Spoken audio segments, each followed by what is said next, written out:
जय श्री राधे कृष्णा। आप सभी का स्वागत है हमारे यूट्यूब चैनल ऑफिशियल भक्ति भावना में। तो आज हम आप सबको सुनाने जा रहे हैं भगवान शिव के एक ऐसे अद्भुत और रहस्यमयी स्वरूप की कथा, जिनके दर्शन मात्र से जीवन के सारे दुख दूर हो जाते हैं। जी हाँ दोस्तों, आज की इस वीडियो में हम बात करेंगे नेपाल में स्थित विश्व प्रसिद्ध पशुपतिनाथ मंदिर और भगवान पशुपतिनाथ की संपूर्ण कथा के बारे में।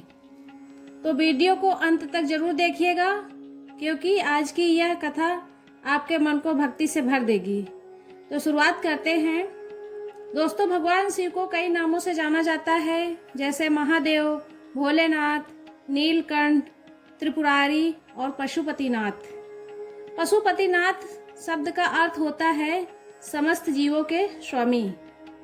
ये माना जाता है कि इस संसार में जितने भी प्राणी हैं, चाहे मनुष्य हो, पशु हो या पक्षी, उन सभी के रक्षक स्वयं भगवान पशुपतिनाथ जी हैं। नेपाल की राजधानी काठमांडू में स्थित पशुपतिनाथ मंदिर हिंदू धर्म के सबसे पवित्र शिव मंदिरों में से एक माना जाता है। हर साल लाखों श्रद्धालु यहाँ दर्शन करने आते हैं। लेकिन क्या आप जानते हैं कि भगवान शिव यहाँ पशुपतिनाथ में कैसे प्रकट हुए? तो आइए जानते हैं इसकी पौराणिक कथा। भगवान शिव के पृथ्वी पर आने की कथा पुराणों के अनुसार एक समय ऐसा आया जब भगवान शिव कैलाश पर्वत पर रहते रहते थोड़ा एकांत और शांति चाहते थे। देवताओं और ऋषियों का लगातार आना जाना लगा रहता था। तब भगवान शिव ने पार्वती से कहा, हे देवी, मैं कुछ समय के लिए पृथ्वी लोक पर विचरण करना चाहता हूँ। इसके बाद भगवान शिव और माता पार्वती पृथ्वी पर आ गए। वे नेपाल की सुंदर वादियों और घने जंगलों में पहुंचे। वहां की प्राकृतिक सुंदरता देखकर भगवान शिव अत्यंत प्रसन्न हुए। कहा जाता है कि उस स्थान की शांति और सुंदरता इतनी अद्भुत थी कि भगवान शिव ने वहीं रहने का निश्चय कर लिया। लेकिन वे नहीं चाहते थे कि कोई उन्हें पहचान सके, इसलिए उन्होंने हिरण का रूप धारण कर लिया। भगवान शिव उस वन में हिरण बनकर विचरण करने लगे। माता पार्वती भी उनके साथ थी। देवताओं की चिंता। उस कैलाश पर्वत पर भगवान शिव के न होने से देवता चिंतित हो गए। सृष्टि का संतुलन बिगड़ने लगा। तब सभी देवता बोले, भगवान विष्णु के पास गए और बोले, हे भगवान शिव कहीं दिखाई नहीं दे रहे हैं, कृपया उनका पता लगाइए। तब भगवान विष्णु ने ध्यान लगाया और उन्हें ज्ञात हुआ कि भगवान शिव नेपाल के वन में हिरण के रूप में विचरण कर रहे हैं। इसके बाद सभी देवता उस वन में पहुंचे।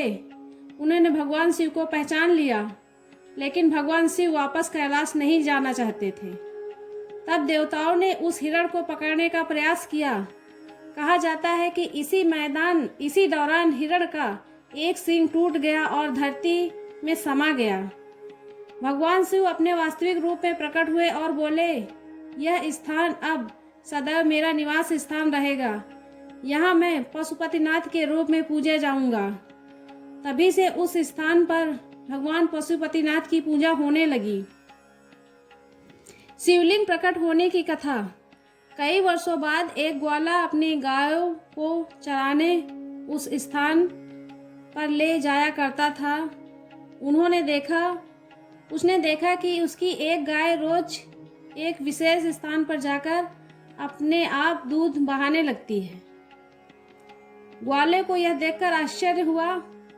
उसने उस जगह की खुदाई करवाई। तब वहां से एक दिव्य शिवलिंग प्रकट हुआ। उस शिवलिंग से तेज प्रकाश निकल रहा था। लोगों ने इसे भगवान पशुपतिनाथ का चमत्कार माना। इसके बाद वहां भव्य मंदिर का निर्माण कराया गया। आज वही मंदिर दुनिया भर में पशुपतिनाथ मंदिर के नाम से प्रसिद्ध है। पशुपतिनाथ मंदिर की विशेषता। दोस्तों, पशुपतिनाथ मंदिर की सबसे बड़ी विशेषता यह है कि यहाँ स्थित शिवलिंग 4 मुख वाला है। भगवान शिव के ये 4 मुख 4 दिशाओं का प्रतिनिधित्व करते हैं। इन्हें सृष्टि के पालन, संरक्षण, ज्ञान और शक्ति का प्रतीक माना जाता है। यह मंदिर बागमती नदी के किनारे स्थित है। मान्यता है कि यहाँ अंतिम संस्कार होने से आत्मा को मोक्ष की प्राप्ति होती है। महाशिवरात्रि के दिन यहाँ लाखों श्रद्धालुओं की भीड़ उमड़ती है। भारत और नेपाल की नहीं बल्कि पूरे दुनिया से भक्त यहाँ दर्शन करने आते हैं। पशुपतिनाथ की महिमा आप जानते हैं। ऐसा माना जाता है कि जो भी भक्त सच्चे मन से भगवान पशुपतिनाथ का स्मरण करता है उसके जीवन के सभी कष्ट दूर हो जाते हैं। भगवान पशुपतिनाथ अपने भक्तों की हर मनोकामना पूर्ण करते हैं। यदि कोई व्यक्ति भय, दुख, बीमारी या संकट से परेशान हो तो उसे भगवान शिव के ओम पशुपतिनाथाय नमः मंत्र का जाप करना चाहिए। यह मंत्र मन को शांति देता है और जीवन में सकारात्मक ऊर्जा भर देता है। कथा से मिलने वाली सीख, अब इस कथा से हमें क्या सीख मिलती है इस पर भी बात करते हैं। तो दोस्तों, भगवान पशुपतिनाथ की यह कथा हमें सिखाती है कि भगवान अपने भक्तों से कभी दूर नहीं होते। वे हर जीव में विद्यमान हैं और सभी पर समान कृपा करते हैं। भगवान शिव अत्यंत भोले हैं। वे केवल सच्ची भक्ति से प्रसन्न हो जाते हैं।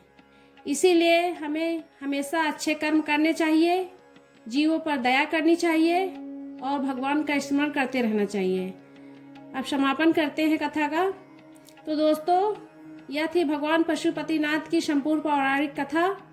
अगर आपको यह कथा पसंद आई हो तो वीडियो को लाइक करें, चैनल को सब्सक्राइब करें और कमेंट में ज़रूर लिखें हर हर महादेव।